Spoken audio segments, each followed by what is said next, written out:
რას გააკეთებდი, რომ შეგეძლოს დროში მოგზაურობა? საკუთარ ახალგაზრდა თავს შეხვდებოდი თუ დინოზავრების დროში წახვიდოდი, მაგათ დასათვალიერებლად? ან შეიძლება გადაგეწყვიტა, რომ დედამიწის 4,5 მილიარდ წლიანი ისტორია აღგებეჭდა რამენაირად. მიუხედავად იმისა, რომ გეოლოგებს რამდენადაც ვიცით დროში მოგზაურობა არ შეუძლიათ, ზუსტად ეგ აქვთ გაკეთებული. და ამ დროის ღერძს ან დროის ხაზს უწოდებენ გეოქრონოლოგიურ სკალას. ინგლისურად ეს არის geologic time scale, ანუ დროის სკალაზე არის საუბარი. და ამ გეოქრონოლოგიურ სკალაში დედამიწის ისტორია დაყოფილი არის ერთეულებად და ეს ერთეულებია ეონები და ერაები, ან ერები. ერას რასაც უძახით ეგ. შეიძლება გაგიჩნდეთ კითხვა, კი, მაგრამ რანაირად მოახერხეს ეს, ან როგორ უნდა გავიგოთ მილიარდი წლის წინ დედამიწა როგორი იყო? ამის პასუხი არის ქანებში. გეოლოგები წარსულის შესახებ მინიშნებებს და წარსულის კვალს ეძებენ დანალექ ქანებში, ეს ქანები არის ფენებად ან შრეებად, და ქართულად უბრალოდ შრეებს ან ფენებს უძახით მართლაც და ინგლისურად მრავლობითში ეს არის strata და მხოლობითში არის stratum. ანუ ერთი ფენა ან ერთი შრე არის stratum. ამას იმიტომ გეუბნებით, რომ გეოლოგიის იმ დარგს, რომელიც შეისწავლის ამ ფენებს, ეწოდება სტრატიგრაფია. ამ ქანებში გვხვდება ნამარხები, ანუ ძველი ორგანიზმების ნარჩენები, რაც გვაძლევს ბევრ ინფორმაციას იმის შესახებ, თუ როგორ გამოიყურებოდნენ ცხოველები დიდი ხნის წინ. ასევე ქანების სხვადასხვა ფენებში მინერალების შემადგენლობაში განსხვავება გეოლოგებს ეუბნება, ვთქვათ, როდის ამოიფრქვა ვულკანი, ან როდის დაეჯახა დედამიწას ასტეროიდი. მაგრამ საიდან იციან გეოლოგებმა ქანების რომელი ფენა არის უფრო ძველი და რომელი უფრო ახალი? საქმე ისაა, რომ როცა დანალექი ქანები ფორმირდება, ყოველთვის ახალი ფენა ზემოდან ედება ძველს. ასე რომ რამენაირად თუ ეს ქანები სპეციალურად არ დაშორდა ერთმანეთს ან ამოყირავდა რატომღაც ან ასე შემდეგ, მაშინ რაც უფრო ქვემოთ მიდიხარ, მით უფრო ძველ ქანებს უყურებ. და გეოლოგებისთვის ეს ცნობილია როგორც სუპერპოზიციის კანონი. ასე რომ გეოლოგი თუ გადააწყდა ზედა ფენაში ამონიტის ნარჩენებს და ქვედა ფენაში დუნკლეოსტეუსის ნარჩენებს, მაშინ გადაწყვეტს, რომ დუნკლეოსტეუსი უფრო ძველია ვიდრე ამონიტი. ამ პროცესს ეწოდება ფარდობითი დათარიღება და მეცნიერებს ეხმარება დაადგინონ, თუ როგორი არის ფარდობითი ასაკები ამ ქანების ფენების. მაგრამ რას ნიშნავს ფარდობითი ასაკი? მაგალითად, თუ ვიცით, რომ ლაშა უფროსი არის თავის კატაზე, მაგრამ უმცროსი არის ლაურაზე, მაშინ არ შემიძლია გითხრა ლაშა რამდენისაა, მაგრამ შემიძლია ვთქვა, როგორი ასაკი აქვს ამ ორთან შედარებით, ანუ კატასთან და ლაურასთან. მოდი ახლა შევხედოთ ცოტა განსხვავებულ შემთხვევას შედარებითი ასაკების, ან ფარდობითი ასაკების, ისევ ქანებს დაუბრუნდეთ. თქვათ იპოვეთ ქვა, რომელიც აი ესე გამოიყურება, აშკარად ფენები აქვს და ამიტომ შეგვიძლია პირდაპირ გავიხსენოთ სუპერპოზიციის კანონი და ვთქვათ, რომ ზედა ფენები უფრო ახალი იქნება და ქვედა უფრო ძველი.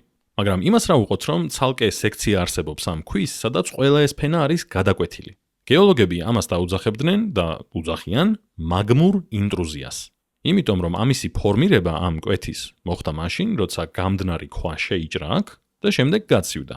და როგორც ხედავთ, ეს მაგმური ინტრუზია არც ცალსახად ზემოთ არის რაღაც ფენების, არც ცალსახად ქვემოთ, ამიტომ სუპერპოზიციის კანონს აქ ვერ გამოვიყენებთ.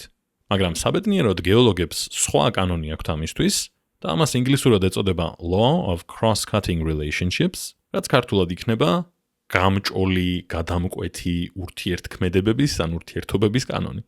ვერ მოუძებნე ქართულად რას უძახიან, მაგრამ გამჭოლი არის cross-cutting, ან როცა გადაკვეთავ და relationship კი იცით. ეს კანონი ამბობს, რომ როცა ორი გეოლოგიური მახასიათებელი გადაიკვეთება, ის უფრო ახალი მახასიათებელია, რომელიც გადაკვეთს ძველს.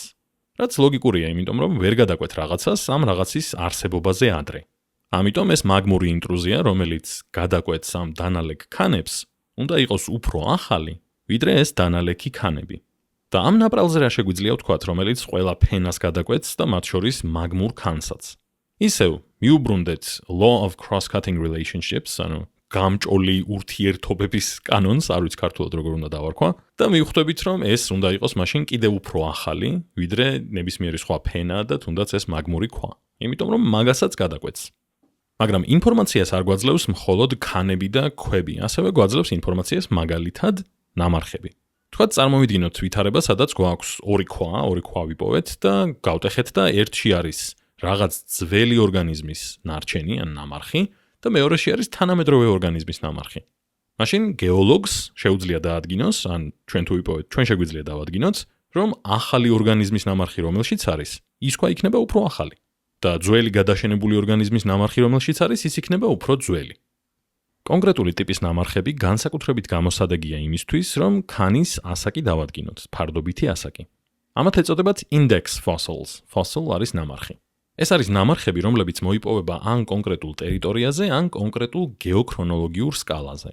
და ეს ნამარხები გვეხმარება იმაში, რომ დავადგინოთ გეოქრონოლოგიურ სკალაზე, როდის ფორმირდა დაახლოებით კონკრეტული ქანი, რომელშიც ვიპოვით ამ ნამარხს.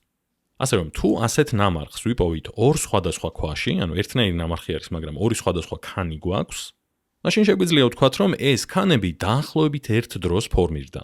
იმიტომ რომ ვიცით ამ ნამარხის შესახებ, როდის უნდა ყოფილიყო. მაგრამ გეოლოგებს ქანების ფარდობითი ასაკის დადგენაში მხოლოდ ნამარხები არ ეხმარება. მაგალითად, შეიძლება გეოლოგი აკვირდებოდეს ორ სხვადასხვა ქანს და დაინახოს, რომ ორივე მათგანი შეიცავს რაღაცა ნიშნებს გარკვეული გეოლოგიური მოვლენის. მაგალითად, შეიძლება იყოს ფერფლის ფენა, რომელიც მიუთითებს ვულკანის ამოფრქვევაზე. და მაშინ გეოლოგი დაადგენს, რომ ეს ორი ფენა დიდი ალბათობით ფორმირდა ერთ დროს. ფარდობითი დათარიღება არითაც გეოლოგებმა გაარკვიეს, რომ სტეგოზავრები უკვე გადაშენებული იყვნენ, სანამ ტირანოზავრები იარსებებდნენ. ასევე ფარდობითი დათარიღება იყო, რაც დაეხმარა მეცნიერებს იმაში, რომ დაედგინათ, რომ ერთ უჯრედიანი სიცოცხლე დაახლოებით 3,8 მილიარდი წლის წინ უკვე არსებობდა. და პირველი მრავალუჯრედიანი სიცოცხლე დაახლოებით 600 მილიონი წლის წინ ფორმირდა.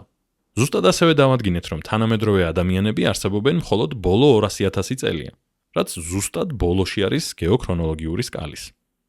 ანუ სხვაგვარად რომ ვთქვათ, ძალიან ბევრი დრო დაგვჭირდა იმისთვის, რომ მოვსულიყავით ევოლუციურად იქ, სადაც ვართ.